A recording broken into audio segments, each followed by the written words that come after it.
everybody, and welcome to another episode of Budget to Busted. Today we're going to be covering my personal favorite hero, Dorinthea Ironsong. We're going to go over a little bit about how the class plays, how she plays as a warrior, and how that differs from maybe some of the other warriors that exist, what some of the key cards are, why they're key cards, what are some of the more expensive ones for the busted side of the decks, as well as potentially what are your really cheap options and how you can build Dory on a budget of $100 or less while still looking for upgrade options later. So let's dive right into it and talk a little bit about what the general game plan is and the basics. So generally speaking, when you're playing Dorinthea, the whole game plan is focused around your weapon. The case that we're going to be talking about today is primarily Dawnblade. So what you want to do is really attack with a weapon, and then in the reaction step of the game, you're going to be doing a lot of attack reactions and things kind of as a surprise type element to follow up and present more damage and turn on your hero ability and all kinds of good stuff. So generally that's the combo or the moves that you want to do. Attack reaction, hopefully be able to do an attack reaction again. There are times that you buff in advance, there are times that you do other things, but for the most part, that's the game plan. Now, what is also very interesting about Dorinthea specifically is that you really want to force your opponents to make bad decisions while they're on the defensive. You want them to look at their hand and say, okay, I'm going to block or I'm going to overblock, or make really bad value decisions in plays. Dory very much is a knowledge check against your opponent to see how well they know the game, how well they know Dory, and how they can prep and adapt to whatever game plan you're presenting. So let's talk about some of the archetypes. Again, as I stated, we are going to be focusing on the Dawnblade version of Dory today. However, there is Big Axe, there's dual wielding, which is generally hatchets or perhaps sabers. But for the most part, Dawnblade is going to be what we want to focus on because, in my opinion, that is the feel of Dorinthea. That is everything that she wants to do. That is the kind of the heart and soul of her as a hero. Perhaps in the future, we'll talk a little bit about hatchets or Big Axe and go from there. So let's talk about kind of some of the action cards that exist in Dory that are important. So step one of your game plan is going to really be finding a way to buff your weapon, make it kind of scary and threatening on the offset. Generally, whenever you're doing an action or something in advance, it's going to have another aspect to the card. So for example, we have Commanding Performance, Steelblade Supremacy, and Warrior's Valor shown here. Commanding Performance buffs 3, as they all have a buff.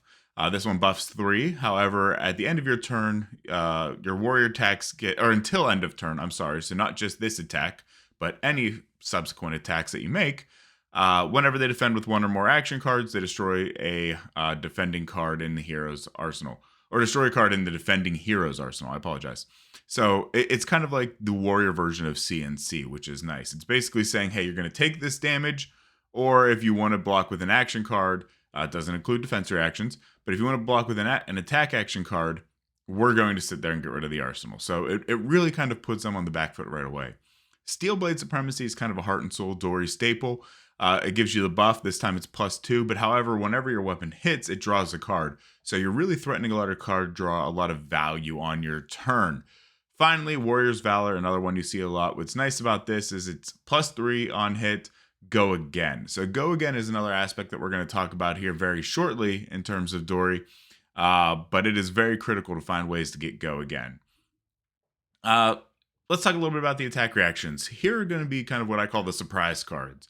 Now, you notice they all have a term on here called reprise. And what reprise means is if the defending hero defends with the card from hand, not from arsenal, so if they play a Sink Below, Fate Foreseen, something like that from arsenal, reprise effect does not matter because it does not activate. But if they defend with the card from hand, generally something happens. So in the very basic sense, we got Ironsong Response. Has absolutely nothing on it, no value other than the block unless they defend. So if your opponent defends with the card from hand, you're going to get a buff. So if you swing in with Dawnblade for 3, now it's up to 6. You've kind of went over whatever they were coming for. or defending for. Route is another big one. It's a staple. You hear a lot of warrior players love this card. It not only does it buff whenever you play it, it does cost 2. It returns a non-equipment defending card to its owner's hand. So what's nice about this is, let's say, for example, they put 6 block in front of your 3 attack. Whenever you go to reaction phase, you play this, they sit there and say, okay, I'm going to now put one of these cards back into your hand. Now they're blocking for 3, you're coming in for 6. And unless they have a defense reaction, there's really not much they can do at that point, because they can't sit there and continue to block with what they had down. Where this is also nice is if they play, let's say, an unmovable or something big, a defense reaction that costs to play. Even though you return it to their hand and you're still in the reaction phase, they can play it again. They have to pay for it again. So you're kind of taking a lot of value, a lot of moves out of their hand if they want to continue to do that. So it's a very, very good card, something that you see a lot. Singing Steelblade, again, this is a really cool one. It's kind of basically saying, hey, you're going to not only buff your weapon, this time only by 1, so not particularly high, but the key thing is the reprise ability of saying, hey, if they defend with a card, you can basically tutor up an attack reaction you want, banish it, and play it this chain link. So let's say, for example, you play this, you get +1, you grab the Ironsong response that we talked about, it costs 0, you play it, now you've buffed for 4 for only 1 resource. It's really a great, great card. So this is kind of step 2. Step 3, when you're talking about Dory, is go again. You always want to find these instances of go again, because you want your opponent to know if they let any damage through, you're coming in with even more. You're threatening even more on them. So Spoils of War, bread and butter card here. This is one of those ones that says, hey, look, I'm going to give my weapon a buff, which is obviously what we want, and it's going to have go again. So you're kind of building that go again on the front side of things instead of reactions. Talking about a reaction go again, Glint gives you go again no matter what when you play it at the attack reaction. However, if they defend with a card from hand, you draw a card. So this is one of those cards that you see people try to play around and think, saying, there's no go again currently, I'm not going to block. You can really try to bait it out. You can try to bait out a block, get a go again, so you can get that card draw. Or if you're really going late game and you say, hey, I think I got it and I have some good reactions for the second swing, you can still play this and get the go again. Sure, you lose some value, but it's one of those things that is a great card to have because card draw is always powerful in a game like this. Finally, the other instance of go again, this is relatively new with heavy hitters, is agility tokens. So agility tokens, whenever you create them, they don't give you any benefit on that turn. However, your next turn, they do pop and you have go again on your first attack. So you can do something like lead with speed, get the buff, create an agility token, swing, glint the Quicksilver so you get go again this turn, swing again, and then next turn you already have your go again built in, so you don't need any cards in hand necessarily that give you go again. So that impacts kind of what you do, when you want to block, what you want to block with, because you already have that answer available to you. So when we talk about Dory as a hero and how budget friendly is she, I'm going to give her an A-. So Dory, what's interesting about her is she kind of goes in and out of the meta based upon what's going on. If you think you can get a lot of damage through, get a lot of hits, race, build up your Dawnblade, go strong, she may be a little bit more expensive because she's good. However, when you get into metas like we're currently in with the Mistveil heroes, she's not as great. She's not getting a lot of hits in. There's a lot of things at instant speed that can stop her. Zen can just outrace her. So a lot of the warrior cards go down, making her very, very budget friendly. Also, she's been out since the very beginning. And so a lot of her cards have been out, been reprinted. Everybody has them. So the cost to build her is relatively low. There's generally only like 2 or 3 kind of real big expensive cards that you got to worry about as you go through. And we'll get to those. And in fact, we're going to get to those right now. Here's the cards that are kind of expensive, and they are neat to have and great to put in your deck, but they are 100% not necessary. Do not feel the need to go out and buy them if you must, because it's not essential to her game plan. They're just good to have. So Heart of Findel is really good, where if you sit there and think you got a longer game and you're going to be kind of using your life as a resource, it's a blue pitch 3, gives you a life if you're under. Great card, very expensive card at about $400 currently. Please don't feel like you need to go out and spend it. Many, many Dory players play without it. I played without it for a long time, and I did just fine. Command and Conquer, the generic staple, it's the elephant in the room. It is an expensive card. It'll probably always be an expensive card until they come up with budget alternatives for classes. Um, Again, not necessary. With you really focusing on weapon attacks and not attack action cards, uh, Command and Conquer isn't really big or needed to have. You can basically just get away with doing one Nourishing Emptiness instead of a play set of CNCs and be just fine. You may not need any of them. It just depends on the type of door you build. Good to have, good sideboard slot into certain things, especially when you're talking illusionists, things that you want to kind of pop Phantasm with. Great to have, good tool, not needed. Balance of Justice is the other helm piece that's currently out there, an expensive card to have. It's about $140, I believe, right now. However, you could do Crown of Providence, $40 card, $50 card right now, maybe. Just as good. Basically, you want something in your head slot that's just going to block, maybe give you some sort of value. So if we go into a meta where there's not a lot of 2 or 3 card draws on a turn that you're going to get the bonus from Balance of Justice, Crown of Providence is going to do just good and let you fix your hand. So again, great cards to have. If you have the budget and the resources, pick them up, build them into the deck, but don't feel like you need these cards to play Dory and to play Dory well. However, with that being said, here's some cards that I think you are going to need when you want to play Dory, but what's nice is they don't break the bank. These are all in the budget deck that we're going to go over in a little bit, so you'll see kind of how they synergize, what they do, and why they're important. Glint the Quicksilver we talked about. Blue, block 3, staple, gives you go again, fits everything you need, gives you card draw. $2 each, $6 you got a play set. Steelblade Supremacy. Again, this card's been out forever. We're talking 50 cents each right now. So $1.50, you got a whole play set of probably one of the biggest staple cards in Dory decks. You very seldomly see people cut this card because it does everything you want. It threatens card draw for an entire turn. It buffs your weapon for the entire turn. It does everything Dory wants to do at a very cheap price. Great card. Pick it up if you want to get Dory. You really can't go wrong with it. Finally, Spoils of War. This is the most expensive card here that I have for the budget side of things that you want to play set of. $5 each. You know, it's a great card. It gives you go again +2. For $15, I really think you should put it in your deck. The copper, while it is an aspect of Dory, I could probably count on one hand the times I've needed to hand correct and, pay for a copper. They're just expensive. So generally, that's more of a Kasai thing when we're talking warrior class. But Dory, once in a blue moon, maybe you pop them. Maybe there'll be a reason to do cash in way in the future, Dory. But for now, you're really looking at the +2 and the go again. $5 each, so $15. That's a big chunk of the budget playlist, or not playlist, the budget deck list, sorry, that we're going to go over here. Since we're trying to keep it under $100, so we're talking about 15% of it is just these 3 cards for Spoils of War. But again, it's well worth the $5 pickup, and it works great. I think almost every other warrior wants to play it, with maybe the exception of Bolton. Great pickup. If you really like the warrior class, pick it up. Not going to break the bank. Not going to do anything too terrible. So let's talk a little bit about Dory herself and, the weapon and why this all synergizes. So Dory's effect is basically saying when a weapon attack hits, you may attack an additional time with it this turn. Generally speaking, weapons are a swing once, they're done, can't use them again kind of deal for most classes and for most heroes.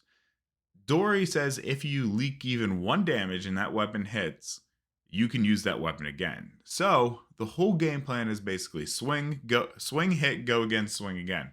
Why it's important to swing twice is Dawnblade as a card reads, if Dawnblade hits and it's the second time it's hit this turn, put a +1 counter on it.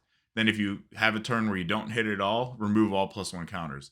So it is very important to juggle your Dawnblade counters and be able to keep them on your weapon. So you're often going to sit there and say, hey, do I sit here and try to save my resources and swing twice when I have a counter or 2 on Dawnblade? Or do I block so I can be safe and maybe come in with a big swing that I know I can guarantee a hit, or I know I can guarantee something to keep my counters on and hope I get a better hand later? So there's definitely a juggling aspect of it, but once you get 1 or 2 counters on Dawnblade, it is a force to be, reckoned with. It is a card that is going to be, instead of coming in for 3, which is generally blockable by 1, you're coming in for 4.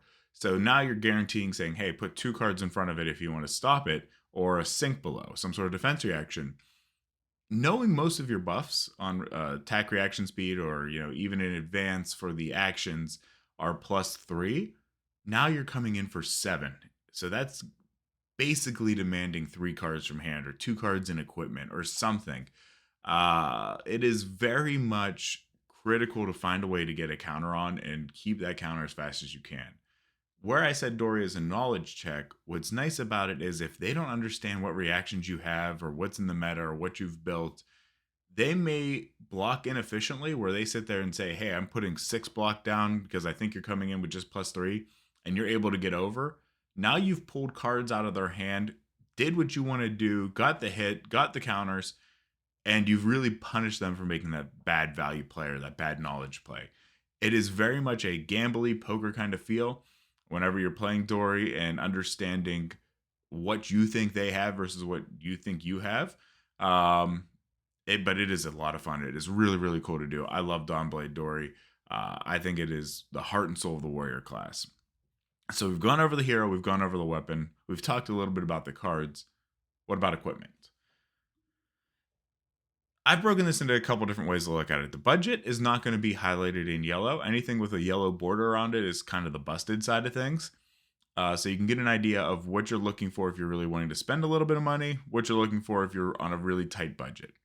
Generally, the head slot's a little bit flexible because you're just looking for damage mitigation. Helm of the Sharp Eye right now is about 25 cents. It's not going to often have the benefit of the attack reaction. You'd have to really be coming in for 7 for you to be able to do that. It does cost 1, which is a little bit expensive. But honestly, because it's a blind banish, it's not that great in my opinion, unless you have a way to opt or know what's coming down the line here. But it does have Battle Worn 1. You block with it. Maybe you get an instance where you're able to play it, get a good reaction off the top and go. Against an arcane hero, just AB1. You basically just want to mitigate what you can, keep yourself alive, and maintain the tempo and the pace of the game. Balance of Justice we talked about. Great card overall. If you can afford it, pick it up. If you can't, Crown of Providence is just as good. Either one of those would work in that slot. Chess piece. Courage of Bladehold is 100% a steal. If you are looking to pick up Dory, pick up Courage. It is very cheap right now, this card, compared to what it used to be. It used to be the staple. If you played Dory, you 100% played this. It is a great card to have. It's everything you want. It basically makes your swords cost nothing. So you really could have a turn where you have nothing in hand, no resources. You could swing your sword with a Dawnblade counter after cracking this, crack Refraction Bolters, which we're going to talk about here shortly, swing again, cost you nothing, threatening a counter, keeping a counter on, doing everything you want. Generally, you want to combo with some other pieces so you can play out some resources in hand. But it is a really good card. It has temper on it too, so you can block 2 guaranteed. If you're in a matchup where you need to block more, maybe a go wide ninja, and you don't think you're going to be able to get the benefit of it, you do have another option to block an additional 1. Great card. Love it all around. Grains of Blood Spill, the kind of the expensive version that we talk about, has temper as well. Applies everything for block. What's nice about this, though, and why a lot of people have switched to it instead of Courage of Bladehold, is saying when a weapon attack you control hits, you may pay 1 to create a Vigor token. So essentially, and it doesn't say once per turn, if you hit twice, you can pay 2, create 2 Vigor tokens. You've prepaid for your swings next turn. So if you have a lot of resources left over or things that you want to do after paying for arms or whatever the case may be, you can kind of prepay for your sword attacks. You can prepay for your buffs. You can do all kinds of stuff with it. It's great. Good pickup. Not 100% necessary if you really, really want to be on a budget. Courage will be good and do just fine. But I strongly recommend Grains of Blood Spill if you have a chance. I imagine it's going to keep coming down too in price, especially if warriors don't get a lot of love or fall a little bit out of the meta. Tunic, if you're going into a long, blocky kind of matchup that's going to be a grind fest, just Tunic is Tunic. What can you say about it? You're going to get a resource. It's good. You're going to get value out of it. Fast games, not as much. The arm slot, Braveforge bases is the way to go. AB, you're going to be looking for Nalrin gloves. Braveforge, if you've attacked with a weapon and it has hit, you can pay 1, give your next weapon attack +1. So what's great about this, especially when you're trying to get counters on your Dawnblade, let's say you swing for 3. A lot of times people don't block the first swing because they want to save the blocks for second to try to prevent counter. So you swing for 3, you have the go again, it hits. You pay for this, now you're swinging for 4. So now you're saying, give me 2 cards, or give me a card of equipment, or give me a sink below. It kind of comes over that break point for the price of 1. So really, again, you're forcing bad value blocks out of your opponent should you have this. Not terribly expensive, been around since the beginning of the game. I think it's about 20 bucks right now. Strongly encourage you picking it up. But talking about not expensive equipment, the bread and butter Dory boots refraction bolters. So Valiant Dynamos, whenever Dory had a hatchet run here a little bit, was great because you get the value. You're swinging 2 times guaranteed. You're playing multiple weapons. That's good and all, but when you think Dory, you think refraction bolters. Battle Worn 1, you get 1 block out of it. Then, if you have an instance where you need go again to keep counters or to threaten counters or get a counter, have a good combo where you can swing 2-3 times potentially on a turn, Refraction Bolters is amazing. It is a 10-cent card at most. It is a common piece of equipment from WTR. Everybody has about 1 million pairs of them by now if they've been in the game for a while. Pick it up. This is a clear example of how you do not need super expensive cards in every slot to have a powerful deck. Most powerful Dawnblade Dory builds play Refraction Bolters. Great card, strongly encouraged. So, with all that being said, let's see the deck lists. We're going to walk through the budget one first, then we're going to dive into the busted one, talk a little bit about some of the changes, some of the expensive cards that we replaced and why. Hopefully you enjoy it. If after we go through it, let me know your results if you play either one, what changes you would make, all that good stuff. But we're going to quickly transition over. Going to go to Fabry, going to check out these deck lists. I'll see you there.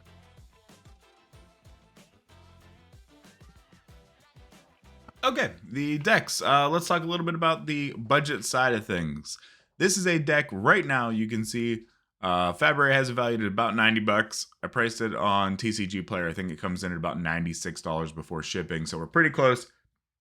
It's a very strong deck for $90 or under 100 bucks. You can see we're running legendaries in it too. So it's not just saying, hey, I'm grabbing whatever common equipment I can get and throw it in there. We're also running some of the key staples, the M's that we've talked about. Overall, this deck isn't bad. You can pick up this deck. If I were building for LSS an Armory Dory deck, it would look something very similar to this. You know, you could pick this up 90 bucks, go to an Armory, and be pretty competitive with it. So let's talk a little bit about the cards. We've went over this when we were going through the what makes Dory play and what you're looking for. The equipment suite, pretty straightforward. Courage of Bladehold, Brave Forge Bracers, Dawnblade, Helm, and Refraction Bolters. So we got our fridge of armor and our equipment. We got our Go Again source. We got the Dawnblade. We got ways to make our swings cost 1 less. Fulfills the whole plan. Going into the cards, as you can see, we got a lot, good amount of reds, some yellows, which is shocking. We'll talk about those. And then some blues to pay for it. So you always kind of want enough blues to be able to afford 2 swings and some sort of buff or some sort of instance of Go Again or reaction. So generally a blue will cover your buff or your Go Again, a swing 1, a swing 2. If you can have more, so you can do bracers, that's great. But let's talk about some of the key cards here. So we got some M's, Commanding Performance. I said that was going to be kind of one of the more expensive parts of the deck. Certainly it is. We got about $15 of value there, but we run a play set of those. Ironsong Response is great. If you run into a deck that doesn't want to block a lot, let's say ninjas, anything like that, they're not as good, but they are very cheap right now. I'd still have them in because late game Ironsong Response is fantastic. If you can find a way just to sneak over to get that 1 or 2 last points of damage in to win the game, great. Play set a lead with speeds, gives you the buffs, gives you the agility, everything you want. Overpower is another great card. It's very expensive, but is a late game finisher.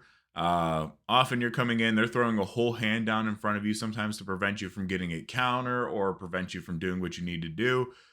If you can sit there and just buff something for 6, that's amazing. There's nothing worse that is when you're going up against a Dory and you throw a whole hand in front of it and they overpower you and they still get 1 damage in and keep a counter. It just hurts. It hurts real bad. Puncture is good too. We have that. This is an attack reaction. So let's say, for example, they are swinging in and doing something with a lot of armor, saying, hey, I want to keep my hand. I'm going to block with armor, be able to still block you out, be good. This gives your attack piercing 1, which is going to buff your weapon. So really you can sit there and say, I'm going to get the buff from it. And then if you block with armor, I'm going to buff again. So really you're coming in for potentially 4 points of damage if they've blocked with an armor after playing this. Great card. Very, very cheap. You can see it as a common. So it gets everything done at a budget level. Route, we talked about that. Great card overall. Sink belows, everybody has those. You want some good defense reactions so that you could block out minimally, but good value. So if there's a critical on hit, something that stops you from getting go again, stops your weapon from being buffed, generally you want to kind of block out in those situations. Or if you have a situation where you draw all reds and it's going to be an expensive turn to swing and do what you want to do, Sink Below will be able to fix your hand, get you some blues potentially, if that's all good. Spoils of War we talked about. Coming in, being able to get the buff, the go again, all that good stuff.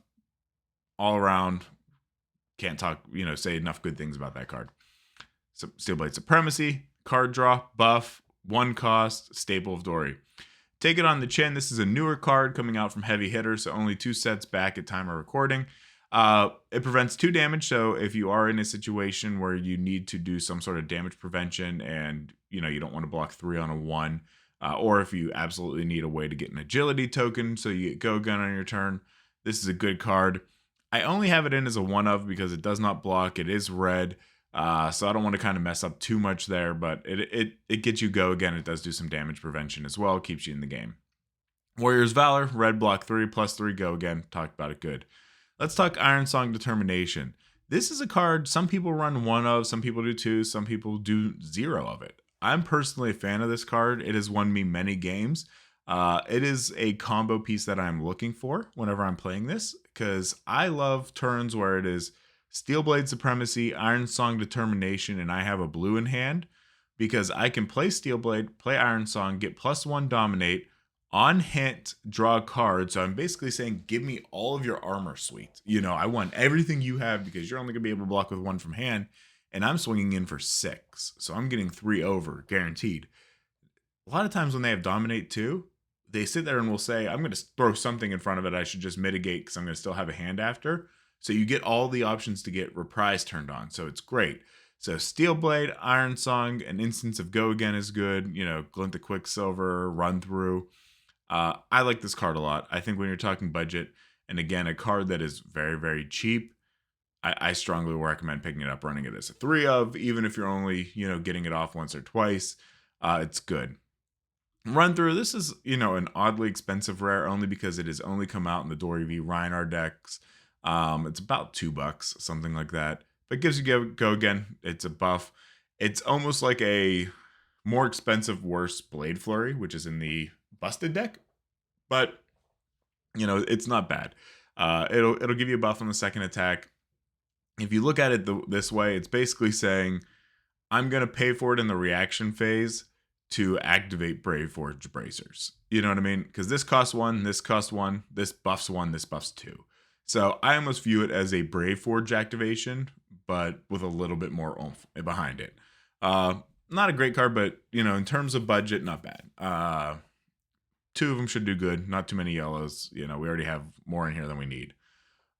Singing Steelblade, talked about it, does tutor, super cheap card, gives you a buff, great card. Pick it up, add it to the deck, we gotta place it there. Twinning Blade is probably one of the more controversial picks. Some decks don't play any, some play 1. If you go into a meta where there's a lot of blocking and people really trying to stop your hits, so let's talk about like the days with Oldhim or Guardians, or Fatigue decks, this is good because often they'll sit there and throw a hand in front of you if you have Go Again, or some sort of big effect. You can just sit there and throw Twinning Blade, which says, hey, you can attack an additional turn. So you can swing, they full block, you Twinning Blade, you can attack again. What's nice is you haven't hit. So let's say on that second swing, you find a way to give Go Again.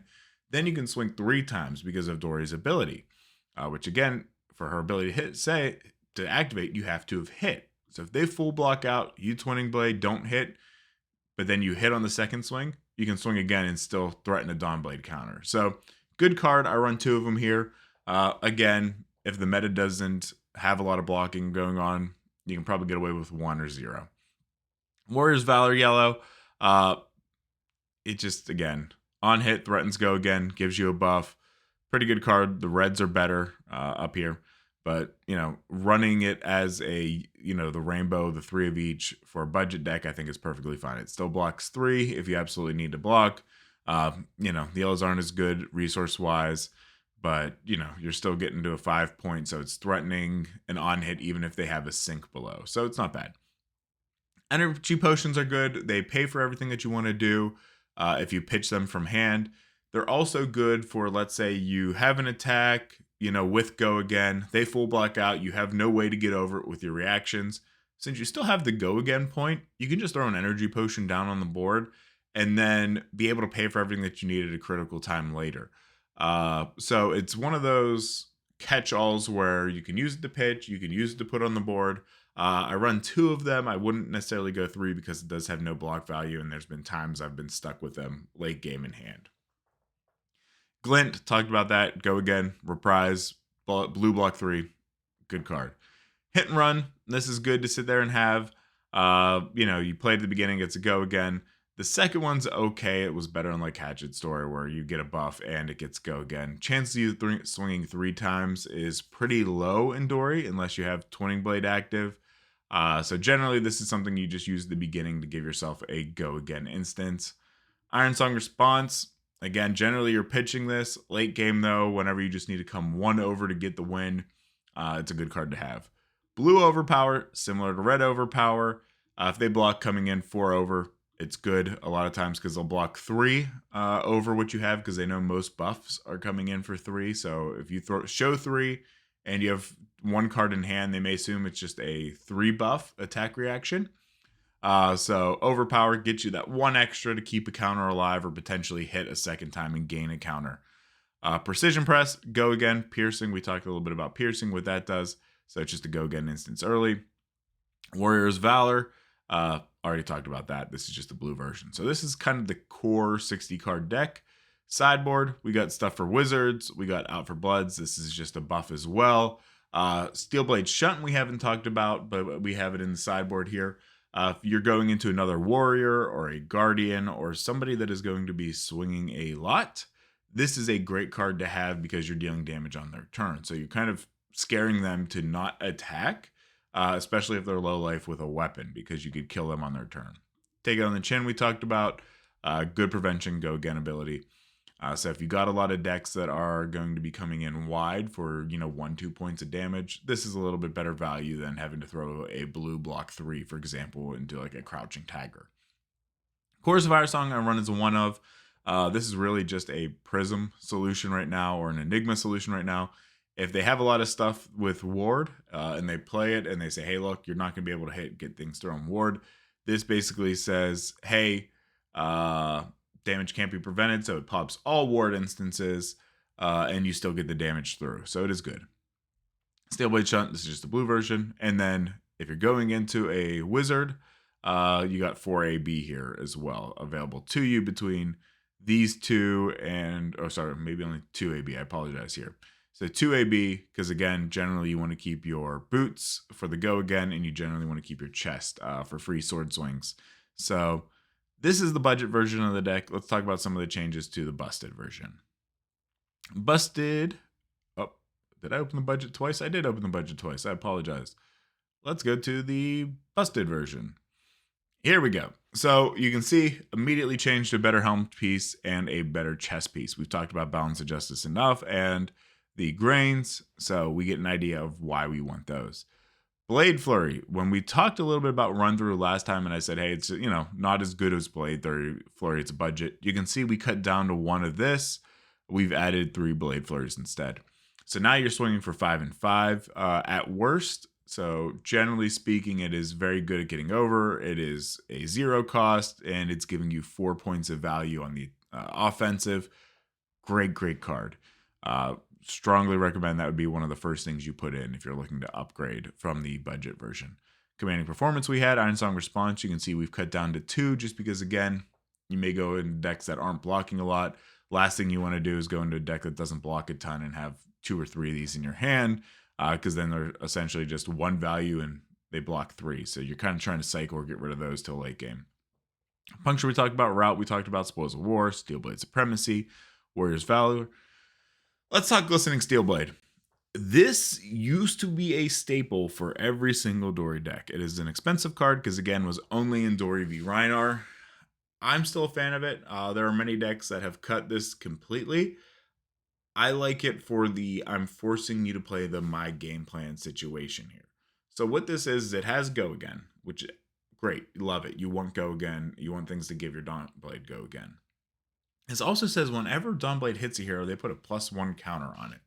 So if you can strategically play this in a point where you know or you think you're going to get good hits, you're putting 3 Dawnblade counters on your weapon in one turn, which is really gross. You do that, you've almost won the game.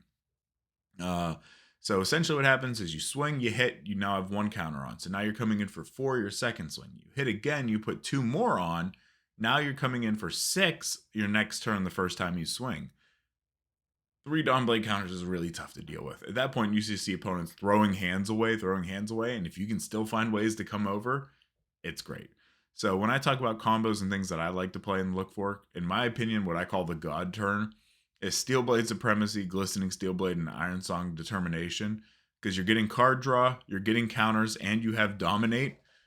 You're just left, right, center. You're coming with everything you want to do. You're getting hits, you're getting reactions. Great combo, a lot of fun to do.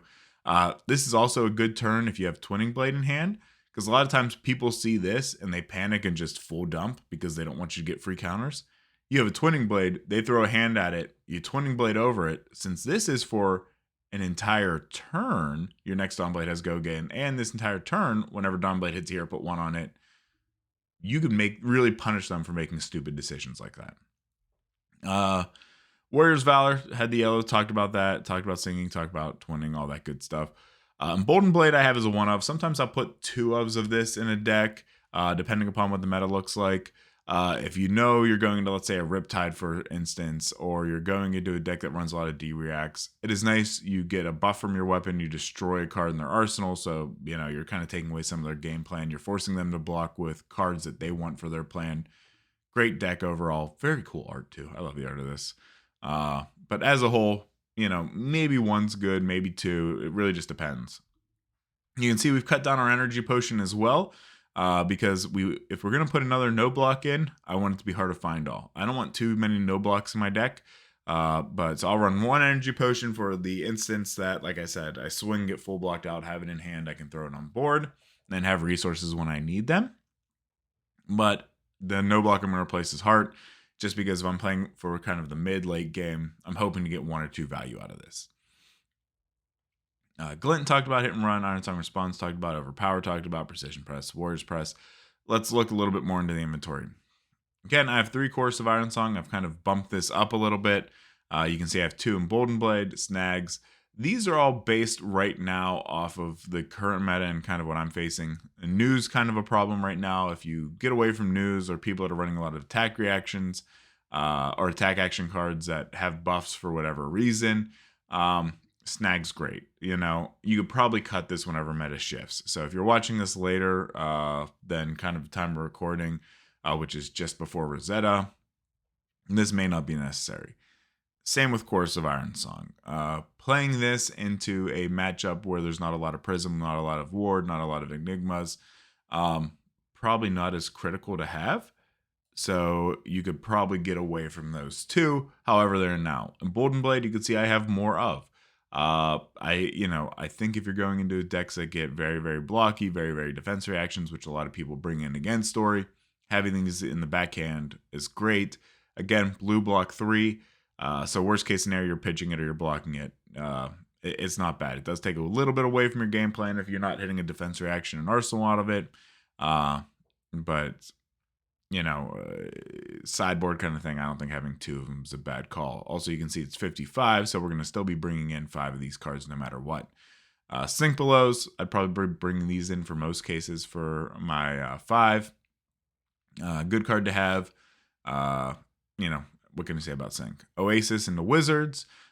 This may be changing. I may be replacing a Chorus of Ironsong or a Snag for another Oasis with Rosetta coming out. Since we're getting 2 new Wizard heroes, it'll depend kind of how busted or broken those are. But again, potential life gain, stopping 4 damage, Pretty good card. Generally, I'll have this in if I'm running Tunic or something like that, which you can see. Here's Tunic down here. CNC, most cases I'm bringing these in, definitely bringing them in against Illusionists for Phantasm Poppers. But if they block out your weapon, a lot of times they think they've stopped you for a turn. So having a CNC on the back end with a resource, the resources to pay for it, is always good. So you'll sit there and say, hey, I got a Dawnblade with Go Again, I'm swinging. They dump 3 cards in front of it so you can't come over. And they say, I got 1 in hand to pay for what's in my arsenal.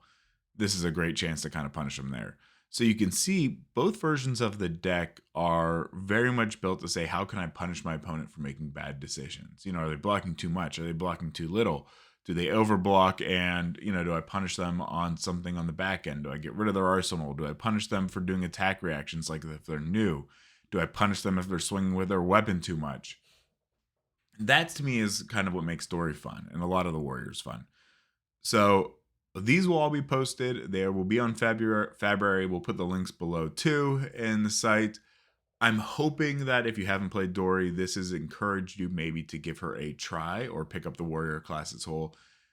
Let me know what you think you would change. If you get to this point in the video and you say, I'm not a big fan of the glistening, here's what I would take out and why, let us know in the comments. We also have a Discord. Feel free to join the Discord. Tell us what you like, what you don't like. If you have a different Dory deck, I'd love to see it. I'd love to see what your take is. Most Dory players kind of have the heart of the deck pretty much the same. It's kind of just the changes to the sideboard and what we bring in. It really depends the meta. But again, thank you for sticking with me. I hope I've encouraged you to play Dory. Hope you think that this is going to be something fun to play. Or at worst, hopefully now you know what to go if you play against the Dory, kind of what your moves are and what they may have against you. So thanks for sticking with us. If you haven't liked, commented, subscribed, all that kind of good YouTube-y stuff, we really appreciate it. It helps us get seen, helps us grow the channel. Let us know what other heroes you like, what else you want to see from the series. We do have some other ones coming out that are being worked on. I can't wait for you to see those, but I don't want to spoil it. Chances are if you're watching this in the future, when we get to the end screen, there'll be like a little pop-up with another one. But again, thank you for sticking with us, sticking with me. O3 Dropcast, I'm Smithel. You can find us on Twitter at O_3_Dropcast, or you can find me on Twitter at Smithel Gaming. Again, thanks for sticking with me. I'll see you later.